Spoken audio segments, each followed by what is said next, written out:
আসসালামু আলাইকুম। আজকে আমি চাল কুমড়ো রান্না করব।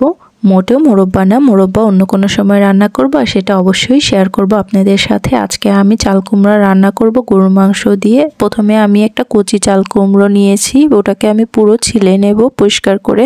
অনেকে অনেকভাবেই চাল কুমড়ো রান্না করে, আজকে আমি গরুর মাংস দিয়ে রান্না করব স্পেশালভাবে। প্রথমে আমি কড়াই বসিয়ে দিয়ে দিলাম সয়াবিন তেল পরিমাণ মতো। এরপরে দিয়ে দেব এখানে পেঁয়াজ কুচি। পেঁয়াজটা আমি দেওয়ার পরে হালকা একটু ভেজে নেব বাদামি কালার করে, যাতে পেঁয়াজের কাঁচা ভাবটা চলে যায়। পেঁয়াজের কাঁচা ভাবটা গেলে আমি অন্যান্য মশলা অ্যাড করব এখানে। তো কিছুক্ষণ আমি এখানে পেঁয়াজটা ভেজে নিচ্ছি। কিছুক্ষণ পেঁয়াজটা ভেজে নেওয়ার পরে দিয়ে দেব এখানে আদা রসুন বাটা 2 চা চামচ। আমি আদা রসুন বাটা একসাথে বেটে নিয়েছি, আপনারা চাইলে আলাদা আলাদা 2 চা চামচ করে পরিমাণ মতো দিতে পারেন। এরপরে আবারও 2-3 মিনিটের মতো ভেজে দিয়ে দেব স্বাদ মতো লবণ। লবণটা দেওয়ার পরে দিয়ে দেব হলুদের গুঁড়ো, ভরে 1 চা চামচ দিয়েছি। এরপরে দিয়ে দিলাম লাল মরিচের গুঁড়ো 2 চা চামচ। ঝালটা আপনার পছন্দ মতো দিয়ে নেবেন, কতটুকু খাবেন। আমার কাছে ঝালটা খেলে একটু বেশি ভালো লাগে, এজন্য আমি ঝালটা বাড়িয়ে দিয়েছি। এরপরে দিয়ে দিলাম ধনের গুঁড়ো 2 চা চামচ ভরে ভরে। এরপরে দিয়ে দিচ্ছি দারচিনি, এলাচি। এরপরে এখানে দিয়ে দিলাম কাঁচা জিরার গুঁড়ো, তারপরে দিয়ে দিলাম ভাজা জিরার গুঁড়ো, আর একটু পরিমাণে হলুদের গুঁড়ো দিলাম। আমার কাছে মনে হলো একটু কম হবে, এজন্য। এরপরে পানি দিয়ে মশলাটাকে ভালো করে ভুনিয়ে নেব। আর হ্যাঁ, মশলাগুলো যখন দেবেন তখন চুলার আঁচটা একটু কমিয়ে রাখবেন, যাতে করে মশলাগুলো পুড়ে না যায়, যেহেতু গুঁড়ো মশলা, এজন্য। এরপরে আমি 5 মিনিটের মতো ঢাকনা দিয়ে ঢেকে মশলাটাকে ভালো করে ভুনিয়ে নেব। যখন 5 মিনিট হয়ে গেল, তারপরে ঢাকনাটা খুলে আমি দেখলাম উপর দিয়ে তেল ভেসে উঠেছে, তার মানে মশলাটা খুব সুন্দরভাবে পারফেক্টভাবে ভুনিয়ে নেওয়া হয়ে গেছে। এরপরে ঢাকনা খুলে আমি কিছুক্ষণ এইভাবে চামচ দিয়ে নাড়ছিলাম। নাড়ার পরে এখানে দিয়ে দেব গরুর মাংস।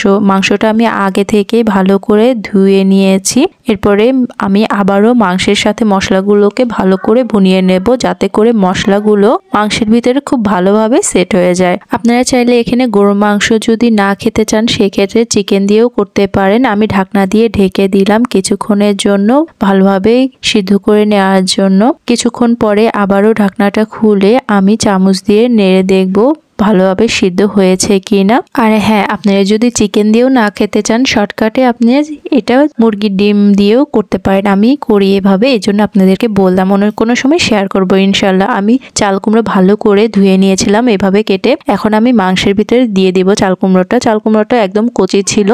আমি মাংসটা হাঁড়ি থেকে একটু উঠিয়ে দেখেছিলাম হালকা একটু শক্ত শক্ত আছে, তখনই চাল কুমড়োটা দিয়ে দিলাম, যাতে করে দুটো সুন্দরভাবে সিদ্ধ হয়ে যায়। যাতে করে মাংস শক্ত বা চাল কুমড়ো শক্ত এরকম যেন না হয়, দুটো সুন্দরভাবে যেন সমান সমানভাবেই সিদ্ধ হয়। এই জন্য মাংসটাকে আগেই ভালো করে আমি ভুনিয়ে নিয়েছি, সিদ্ধ করে নিয়েছি। এরপরে চাল কুমড়োটা আমি দিয়ে ভালো করে ভুনিয়ে নেব।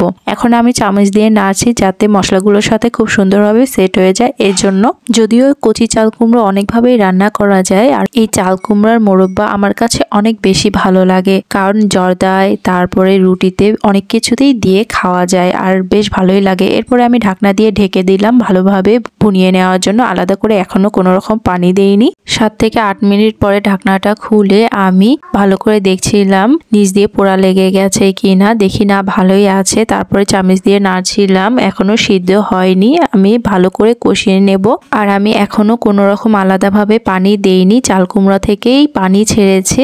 আমি চুলার আঁচটা মিডিয়াম টু হাই হিটে রেখে তারপরে রান্না করছি। অনেকে এইরকমই ঝোল খেতে পছন্দ করে, তো আমি আজকে আলাদা করে একটু পানি বাড়িয়ে ঝোলটায় রান্না করব। মাখা মাখা করে রান্না করব না, আজকে অন্যরকম করে করব। আপনারা চাইলে এইভাবেও রেখে দিতে পারেন, মাখা মাখা ঝোল খেতে ভালোই লাগে। যদি কখনো খুব বেশি ঝাল হয়ে যায়, সেক্ষেত্রে আলাদা করে একটু চিনি দিয়ে নেবেন। যেমন আমি এই যে সামান্য একটু চিনি দিয়ে নিচ্ছি, এতে করে ঝালটা একটু কম হয়ে যাবে আর খেতেও ভালো লাগবে, বাচ্চারাও খেতে পারবে। আমি মাঝে মধ্যেই এরকম করে দেই। এরপরে দিয়ে দেব পরিমাণ মতো পানি, আর একটু করে ঝাল করে নেব।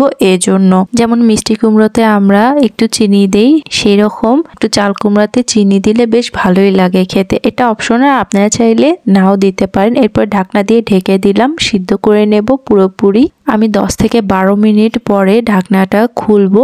খুলে দেখলাম যে পানিটা অনেকখানি শুকিয়ে গেছে আর খুব সুন্দরভাবে সিদ্ধ হয়ে এসেছে ভিতর থেকেও, আর এত সুন্দর একটা সুঘ্রাণ বেরিয়েছে।